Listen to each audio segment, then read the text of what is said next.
திருச்செந்தூர் சுப்பிரமணிய சுவாமி கோவிலின் பெயர் மற்றும் அடையாளத்தை கோவில் நிர்வாகத்தின் அனுமதியின்றி சமூக ஊடகங்கள் வாயிலாக பொய்யான தகவல்களை பரப்பி பக்தர்கள் மற்றும் பொதுமக்களை தவறாக வழிநடத்தும் நபர்கள் மீது திருக்கோவில் நிர்வாகம் சார்பில் அவ்வப்போது காவல்துறையில் புகார்கள் அளிக்கப்பட்டு வருகின்றன.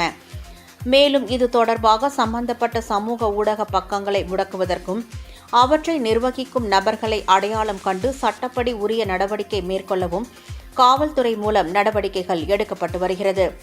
இந்நிலையில் கடந்த 4ஆம் தேதி அன்று சமூக ஊடக பக்கத்தில் முருகனுக்கு அபிஷேகம் செய்யப்பட்ட பன்னீர், விபூதி, சந்தனக்காப்பு பிரசாதம், குங்குமம், திருநீறு, கயிறுகள் உள்ளிட்ட பொருட்கள் அடங்கிய பிரசாத தொகுப்பு பக்தர்களின் வீடுகளுக்கு நேரடியாக வழங்கப்படும் என பக்தர்களிடம் பணம் பறிக்கும் நோக்கில் பொய்யான தகவல்களுடன் காணொலிகள் வெளியிடப்பட்டுள்ளதாக தெரிவிக்கப்பட்டுள்ளது.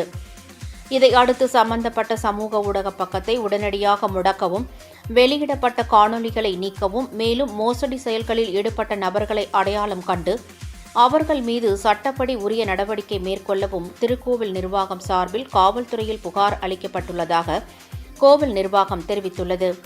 எனவே பக்தர்கள் மற்றும் பொதுமக்கள் கோவிலின் இணைய சேவைகள், தரிசன முன்பதிவு, நன்கொடைகள் உள்ளிட்ட அதிகாரப்பூர்வ தகவல்களை https://tirchendur-murugan.hree.tn.gov.in மட்டுமே பயன்படுத்துமாறு கோவில் நிர்வாகம் கேட்டுக் கொண்டுள்ளது.